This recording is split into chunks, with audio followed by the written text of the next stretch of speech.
Hello, welcome to our end of September, early October version of our UNC Volleyball Coaches Show.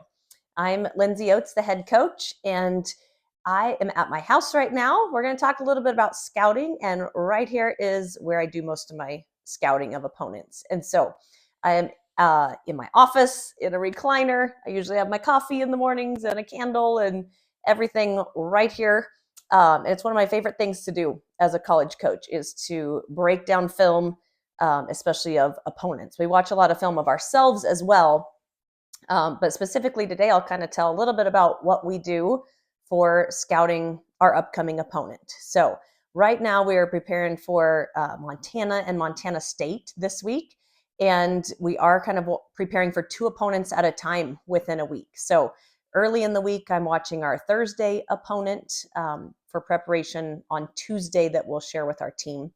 And then Friday is usually the day that I need everything prepared for our weekend opponent, our Saturday opponent, which will be Montana State this week. So as I start to watch film, I really just watch their most recent match from beginning to end.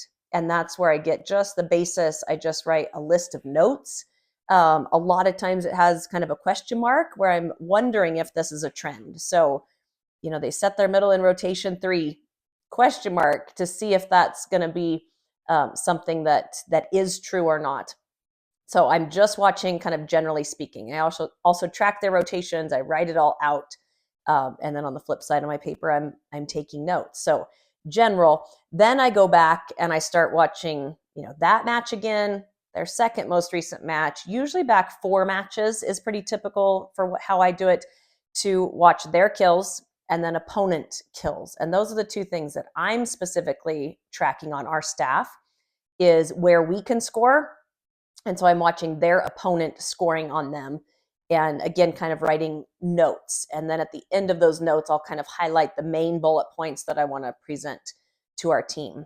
I'm also looking at where they are scoring because I'm in charge of blocking. And so I'm tracking if we're going to commit block or what are some typical shots that will impact the blocking side of things. So the rest of our staff, PE is looking defensively. So what I just mentioned with us blocking, he's looking at defensively, what defense we should be in.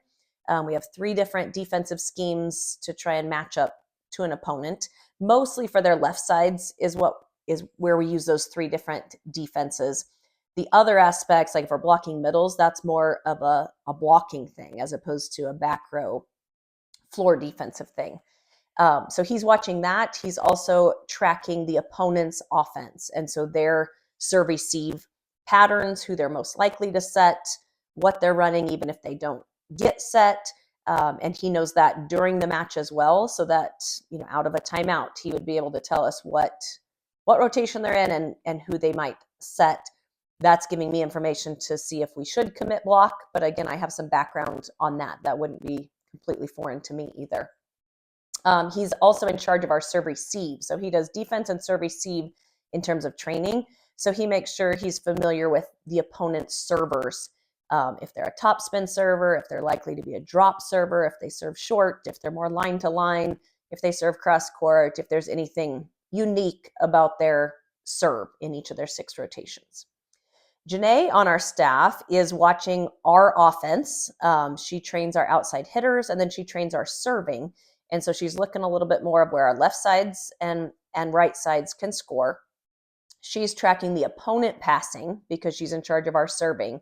So she's going to be very specific about who we should serve and in what rotation. So things that we look at for who to serve is just each person's pass rating, each person's error percentage, and by rotation to see if we can get some aces on that passer, and then what the team is hitting off of that passer's first contact. So they might be passing a lot of 3 option passes, but the offense still isn't clicking very well off of their platform. And so we're looking at that piece. As we break it down by person, we also break it down kind of in thirds of the court. And so often at UNC, we serve the right third of the court, so behind the setter. And we want to see if stats show that that's a good place. If they're hitting a lower hitting percentage when the ball is served behind the setter, that's common. I would say 1 out of 4 opponents, just maybe on average, are much weaker if you're serving kind of zone 1 and zone 2. And so we look for that. The last thing that Janae's kind of looking for as she's scouting is how the opponent is when the setter takes the first contact in defense. So if the libero is then taking the second contact, what's their hitting percentage? We kind of want to know that by person, but then just in general too, to see if that's a good strategy to hit a lot of balls at the setter. We've faced a couple opponents just recently that are both hitting negative off of the libero.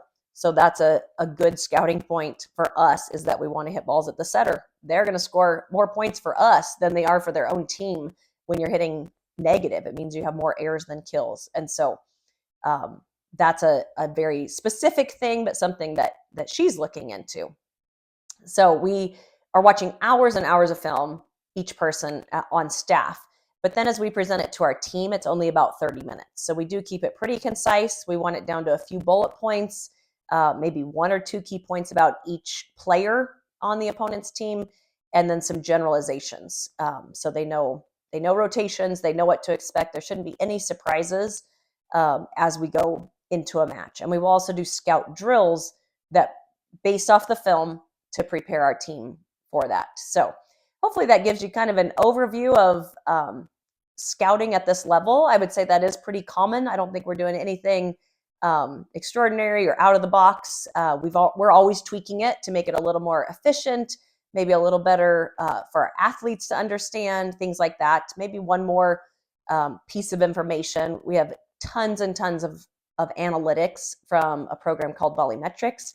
So we're always breaking down those types of things to see if there's one more nugget that could get us a point or two. That really is our job as coaches, which is what makes it a fun role. Is we can't impact the match very much, to be honest, but in the scouting aspect, it's where we can have the biggest impact on the outcome of a match once you're in play. So there's a little bit about scouting. With UNC Volleyball, we got a lot coming up. We are finally home next week for a full series, so that's exciting. October 9th, Thursday, October 9th is our Faith Night, which I always love. It's one of my favorite nights of the year, where I can combine 2 things that I'm very passionate about, my personal Christian faith and volleyball at a high level. And so it's a very normal match, but then following the match, several players and myself will give our faith testimonies. So if you'd like to stick around after the match, we'll do that on the north side of the gym. Saturday, we have 2 events going on. October 11th, it's an afternoon match, and it's Alumni Day, and it's also our Pink Day. So we'll be honoring and celebrating those with cancer, and then honoring and celebrating our alums as well. We have a very rich tradition of excellent volleyball at UNC, and so it's so fun to have all of our alums back, and hopefully we will have a great turnout for that. Then we're on the road 1 week, and we'll be back the last weekend in October, October 30th and November 1st. So hope to see you at our matches. We are having excellent crowds so far. Number 1 in the Big Sky, number 5 among non-Power 5s in the country right now for average attendance, and I think we're 38th overall. So keep supporting us. Watch us on ESPN Plus when we are on the road, and go Bears!